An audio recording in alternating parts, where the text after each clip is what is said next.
नमस्कार दोस्तों, sports engineer में आप सभी का बहुत बहुत स्वागत है। मेरा नाम है दीपक भालोटिया और आज इस वीडियो में सातवां पार्ट डिस्कस करेंगे हम किनेसियोलॉजी और बायोमैकेनिक्स के क्वेश्चन आंसर्स का। इसके पहले की वीडियोस भी आप देख लीजिए, प्लेलिस्ट बनी हुई है या फिर आई बटन में भी मैं उस प्लेलिस्ट का लिंक दे दूंगा। वीडियो शुरू करने से पहले अगर आपने चैनल को सब्सक्राइब नहीं किया है तो ज़रूर कर लीजिए और इसके साथ आपका अगर कोई सवाल हो, आपकी कोई क्वेरी हो तो आप इंस्टाग्राम पे पूछ सकते हैं और अगर आपको सभी वीडियोज़ की PDF चाहिए तो टेलीग्राम चैनल ज्वाइन कर सकते हैं। वीडियो शुरू करते हैं। निम्नलिखित को निष्पादन को सुधारने वाली एर्गोजेनिक से सम्मिलित करें। तो दो लिस्ट हमारे सामने है, इनमें हमें बताना है कि ये जो नाम है वो इनसे किस तरीके से संबंधित हैं। तो देखिए, ऐसे क्वेश्चंस को जब आप देखते हो और उनका आंसर करना हो तो वीडियो पॉज कर लीजिए। उस टाइम पे मैं आपको राइट आंसर बता रहा हूँ। ए इज द करेक्ट आंसर, 4123।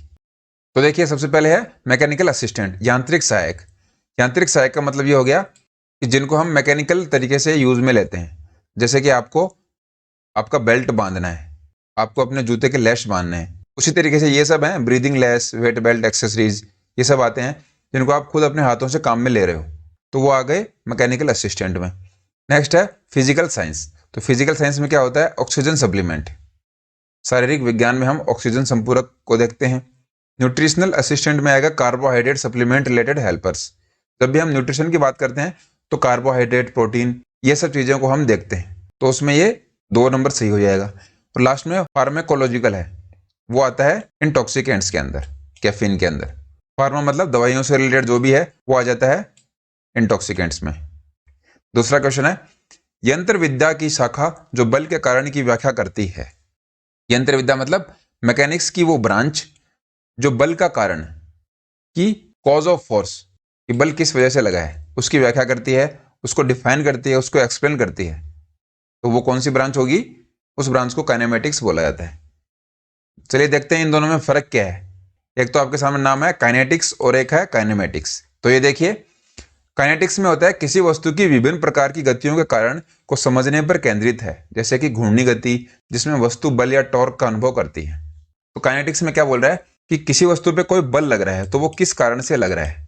वो टाइप के बल इसमें आ गए, जैसे कि टॉर्क है, रोटेशनल मोशन है, ये सब आ गए। लेकिन काइनेमेटिक्स में हम क्या देखते हैं? त्वरण, वेग, वस्तुओं की स्थिति जैसे शब्दों की व्याख्या करते हैं। काइनेमेटिक्स हमें ओनली ये बताता है कि एक्सेलरेशन क्या होता है, वेलोसिटी क्या होती है और वस्तुओं की स्थिति क्या है। हमें ऊपर ऊपर का मोटा मोटा नॉलेज मिलता है, लेकिन जब हम डीप में जाते हैं, जो बल कार्य कर रहे हैं किसी ऑब्जेक्ट के ऊपर, किसी बॉडी के ऊपर, तो हम बात करते हैं वो काइनेटिक्स के अंदर। इन दोनों में यही फर्क है, दोनों सेम नाम दिखते हैं इसलिए हम कंफ्यूज हो जाते हैं। तो आज के बाद कंफ्यूज मत होइए। काइनेटिक्स में डीप स्टडी होती है, बल किस तरीके से काम कर रहे हैं वो पढ़ते हैं, और काइनेमेटिक्स में उन टर्म्स को बस एक्सप्लेन किया होता है। नेक्स्ट है, आगे के झुकने की क्रिया कौन सी धुरी और प्लेन पर होती है। आप नॉर्मल खड़े हो और फिर आगे की तरफ बेंड हो रहे हो, तो इस एक्टिविटी में हमें बताना है कि प्लेन कौन सा होगा और इसमें एक्सिस कौन सी होगी। Right answer is horizontal axis और सेजाइटल प्लेन।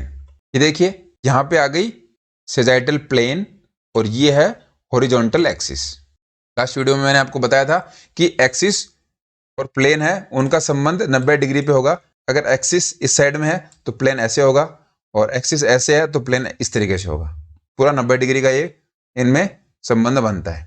तो हमने यही देखा है कि जब आप आगे की तरफ गति करते हो तो आगे की तरफ आप झुकोगे तो वो हो जाएगा हमारा सेजाइटल प्लेन के अंदर मूवमेंट, और उस मूवमेंट के लंबवत कौन सा एक्सिस है, तो वो हमारा है हॉरिजॉन्टल एक्सिस। यही हमसे क्वेश्चन में पूछा था। अगर हमसे क्वेश्चन में फ्रंटल प्लेन के बारे में पूछ लेते तो हम उसमें कर देते सेजाइटल एक्सिस, और अगर हॉरिजॉन्टल प्लेन के बारे में पूछा जाता तो हम उसमें वर्टिकल एक्सिस कर देते। तो सिंपल सिंपल से बातें हैं। अगर आपको अभी भी समझ में नहीं है तो आप मुझे कमेंट्स में बताइए, इन पे थोड़े टाइम बाद हम अलग से वीडियो लेकर आ सकते हैं। नेक्स्ट है, घुटने का जोड़ एक प्रकार के जोड़ का उदाहरण है। A knee joint is an example of a type of joint. तो हमारा नी का जॉइंट है वो कौन से टाइप का एग्जाम्पल है, ये हम देख चुके हैं, आपको पता लग गया होगा। Right answer is hinge joint. ये देखिए, ये हिंज जॉइंट है, इसकी एक लिमिट है, ये बहुत दूर तक मूव नहीं कर सकता। देखिए, यहां तक जाएगा या फिर ये यहां तक जाएगा, ऐसा नहीं होगा ये घूम के यहां तक आ सकता है, नहीं तो आपका घुटना टूट जाएगा। तो हिंज जॉइंट कहाँ कहाँ होता है? आपके घुटने में होता है और हाथ में होता है। कोहनी का जो जॉइंट है उसको भी हिंज जॉइंट बोला जाता है। पांचवा क्वेश्चन है, किसी प्रक्रिया का धुरी सदैव समतल पर बनाता है। देखिए हमने ये डिस्कस किया है कि कोई एक्सिस है वो प्लेन पर क्या बनाता है, ये प्लेन है और ये एक्सिस है, तो इस पर वो क्या बनाएगा? राइट आंसर इज समकोण, राइट एंगल। समकोण आपको पता होगा क्या होता है, ये देखिए 90 डिग्री का जो कोण है उसको बोलते हैं हम समकोण। तो अगर हम इसको प्लेन मान लेते हैं तो ये हमारी एक्सिस हो जाएगी, और अगर इसको प्लेन मान लेते हैं तो ये हमारी हो जाएगी एक्सिस। इसी तरीके से सामने के साइड में है, जैसे कि आप वीडियो देख रहे हैं, तो वीडियो को लाइक करने के लिए जब आप अपनी उंगली फोन की स्क्रीन की तरफ लेकर जाते हैं तो आपकी उंगली है सेजाइटल एक्सिस, और जो फोन में वीडियो चल रही है वो चल रही है फ्रंटल प्लेन के अंदर। इस तरीके से हम इसको समझ सकते हैं, क्योंकि सामने जो स्क्रीन है उसका 90 डिग्री तब बनेगा ना जब आप उंगली उसके सामने लेके जाओगे। तो इस तरीके से ये प्लेन और एक्सिस दोनों काम करते हैं। नेक्स्ट है, खेल कूद विस्थापन में कौन सा लीवर अधिक प्रभावित होता है? ये क्वेश्चन भी हमने पहले डिस्कस किया था कि जो भी स्पोर्ट्स की एक्टिविटीज होती हैं उनमें सबसे ज्यादा थर्ड क्लास लीवर यूज में लिया जाता है, तो ए हमारा करेक्ट आंसर हो जाएगा। थर्ड क्लास लीवर को लास्ट जो किनेसियोलॉजी का वीडियो था उसमें हमने अच्छे से समझा था। 7वां क्वेश्चन है, पैर की उंगलियों पर शरीर को उठाना किस बात का उदाहरण है? पैर की उंगलियों पर शरीर को उठाना मतलब आप पंजे पे खड़े हो और अपनी बॉडी को ऊपर उठा रहे हो, तो वो किसका उदाहरण है? तो पंजा आपका एक्सिस के रूप में काम करेगा, और बीच में आपके रेजिस्टेंस लग रहा है, ये एक्सिस है, बीच में हो गया रेजिस्टेंस, और सबसे ऊपर आपको फोर्स लगाना पड़ रहा है। तो ये जो कंडीशन बनती है वो किस में बनती है?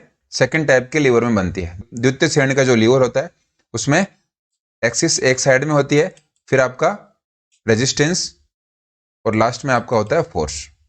और यही कंडीशन बनती है जब आप अपने पंजे से अपने बॉडी को उठाते हो। ये देखिए, ये सेकंड टाइप के लीवर में आप देख सकते हो, ये जो हमारा पंजा है वो एक्सिस का काम करता है, ऊपर के साइड में फोर्स लग रहा है और नीचे के साइड में लोड है।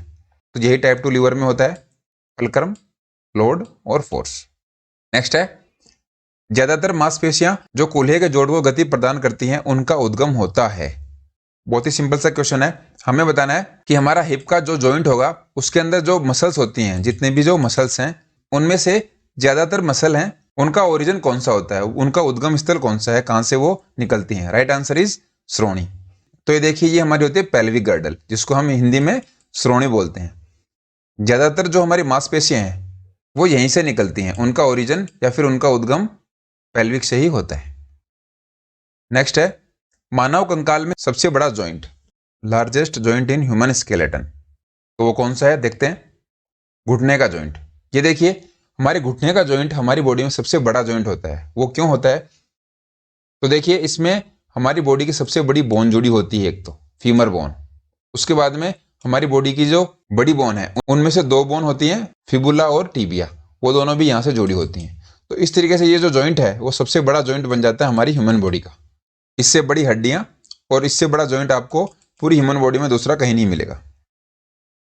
10वां क्वेश्चन है, मानव शरीर में अधिकतर उत्तोलक होते हैं।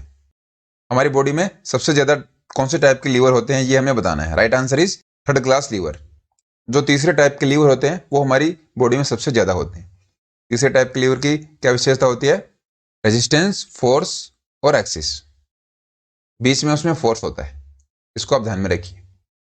नेक्स्ट है, शरीर की मध्य रेखा से दूर जाने वाली प्रक्रिया कहलाती है। तो ये देखिए, ये एक बॉडी है और ये इसकी मिडिल लाइन है, उससे दूर जाने की प्रक्रिया है, वो क्या कहलाती है ये हमें बताना है। Right answer is abduction. ये हम देख चुके हैं।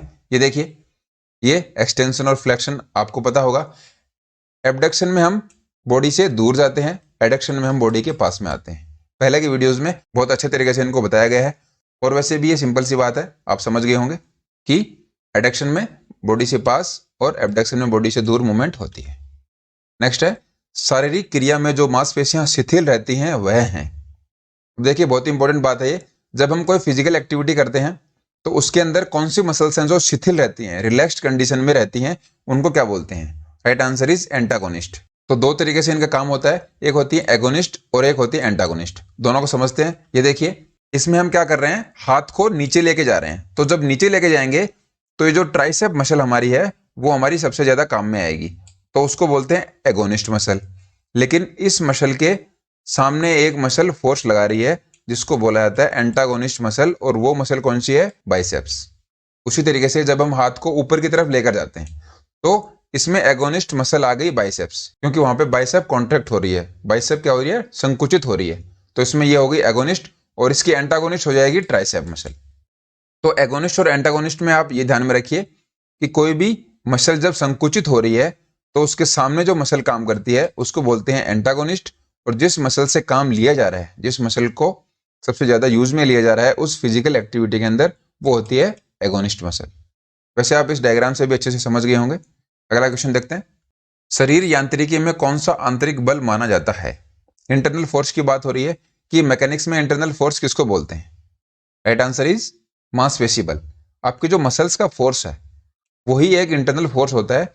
बाकी जो भी फोर्स है, एयर प्रेशर ये भी बाहर का फोर्स है, ग्रेविटेशनल पुल ये हमें अर्थ के थ्रू मिलता है, जो हमारी धरती होती है उसकी वजह से ये बल लगाया जाता है, और वेलोसिटी तो एक्सटर्नल फोर्स है ही। तो ये तीनों फोर्स जो हैं ये बाह्य बल हैं, लेकिन मांसपेशी बल हमारे अंदर का फोर्स होता है, इंटरनल फोर्स होता है। जितनी ज्यादा मजबूत मांसपेशियां होंगी हमारा जो इंटरनल फोर्स है वो उतना ही अधिक होगा। नेक्स्ट है, आयु एवं लिंग भेद का ज्ञान आवश्यक है।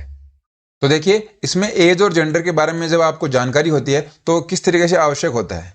4 ऑप्शंस आपके सामने हैं, आराम से इस क्वेश्चन को आप देखिए। राइट आंसर मैं आपको बता रहा हूं, डी हमारा करेक्ट आंसर हो जाएगा। देखिए एज और जेंडर के बारे में जानने का मतलब ये हो गया, आप छोटे बच्चों से किस तरीके से बात करते हैं, बड़े लोगों से किस तरीके से बात करते हैं, और जो आपकी सेम एज के हैं उनको आप किस तरीके से ट्रीट करते हैं। तो ये जो तीनों चीजें हैं ये आती हैं एज के अंदर। इसके बाद में जेंडर, आप महिला हैं तो पुरुष से कैसे बात करती हैं, और पुरुष हैं तो आप महिलाओं से किस तरीके से इंटरेक्ट करते हैं। इन सभी चीजों की जानकारी बहुत ज्यादा आवश्यक है, क्योंकि शारीरिक क्रिया कार्यक्रम निर्माण हेतु ये सब चीजें बहुत काम करती हैं। जैसे कि आपको अपने जूनियर से कैसे काम करवाना है, आपके सीनियर से आप किस तरीके से बात करेंगे, और आपके साथ में काम करने वाले हैं उनको आप किस तरीके से डील करेंगे। ये जब आप फिजिकल एक्टिविटी कोई प्रोग्राम बनाते हो उसमें आपको ध्यान में रखना है। उसके बाद में जब आप फिजिकल एक्टिविटी प्रोग्राम को ऑर्गेनाइज करवाते हो, जैसे कि आपने कोई स्पोर्ट्स मीट करवाई, स्पोर्ट्स के कंपटीशन करवाए, तो उसमें इन दोनों फैक्टर्स का ज्ञान होना आपको आवश्यक है। आप मेल और फीमेल को एक साथ नहीं जुड़ा सकते, बॉयज और गर्ल्स की एक्टिविटीज आप एक साथ नहीं करवाओगे, उनको अलग अलग करवाओगे। तो एज और जेंडर का अगर आपको पता होगा तो आप उसमें भी अच्छे तरीके से अपने आप को परफॉर्म कर पाओगे। और इसके बाद में सोशल फंक्शंस हैं, तो आपके सामाजिक शादियां हैं, पार्टीज में आप जाते हो, तो वहां पे तो सबसे ज्यादा एज और जेंडर का आपको ज्ञान होना ही चाहिए। तो इस तरीके से ये तीनों ऑप्शन हमारे सही हो जाएंगे। नेक्स्ट है, निम्नलिखित में से कौन सा जोड़ा सही मैच नहीं है? 4 ऑप्शन हमारे सामने है, करेक्ट मैच कौन सा नहीं है वो हमें बताना है। राइट आंसर इज मांसपेशी तथा उत्तक। ये देखिए फ्लेक्शन एक्सटेंशन एक दूसरे के ऑपोजिट होते हैं, एगोनिस्ट और एंटागोनिस्ट ये भी एक दूसरे के विपरीत होते हैं, समीपस्थ और दूरस्थ, प्रॉक्सिमल और रिमोट इसको इंग्लिश में बोलते हैं, ये भी एक दूसरे से विपरीत होते हैं। तो इन चारों में सबसे अलग क्या है? मांसपेशी तथा उत्तक। बहुत सारे उत्तक मिलकर एक मांसपेशी को बनाते हैं, तो ये एक दूसरे के ऑपोजिट नहीं है, इस वजह से ये हमारा डी आंसर करेक्ट हो जाएगा। तो दोस्तों इस वीडियो में इतना ही। आपको वीडियो कैसा लगा कमेंट्स में जरूर बताएं। आई होप आपको वीडियो पसंद आया होगा, तो आप लाइक जरूर कीजिए। नेक्स्ट वीडियो में आपसे फिर मुलाकात होगी, तब तक खुश रहिए, हेल्दी रहिए। बहुत बहुत धन्यवाद।